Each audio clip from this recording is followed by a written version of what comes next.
लेकिन मुझे लगता है सिनान इसको बड़ी गलती तस्लीम नहीं करता। उसको लगता है कि हम बात को बढ़ा रहे हैं। वैसे वो अपने दोस्तों के सामने बड़ाई मारने गया होगा, मगर ये जो हुआ उससे उसकी कोशिश नाकाम हो गई है, तो अब वो दोबारा ऐसा करने का नहीं सोचेगा। अगर तुम कहते हो तो ठीक है, देखते हैं क्या होता है आगे। और उम्मीद करती हूँ कि वैसा ही होगा जैसा तुमने कहा है और कोई कंप्लेन ना करे।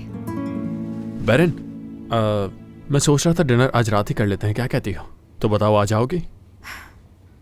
भूल जाओ अली, समझ लो कि मैं डिनर कर चुकी हूँ। इस बारे में तकल्लुफ मत करो। ऐसा कुछ भी नहीं है। देखो, अगर मैं ये शर्त जीतता तो तुमसे जरूर खाना बनवाता। अरे देखो, मैं तुम्हारे घर नहीं आना चाहती। सोना को भी मेरा वहाँ आना बिल्कुल पसंद नहीं। अगर तुम उसको भी डिनर की दावत देते हो तो। मैंने तुमसे कहा है कि वो खाना मैं तुम्हारे लिए बनाऊंगा बैरन। तुम तो घबरा रही हो ये सोचकर कि मैं सोना को बता दूंगा, और सोना मेरे मेहमानों के दरमियान मुदाखलत नहीं करती। अगर तुम इतना ही फोर्स कर रहे हो तो एक शर्त पर आऊंगी मैं तुम्हारे घर डिनर पर। ठीक है, तो बताओ क्या शर्त है?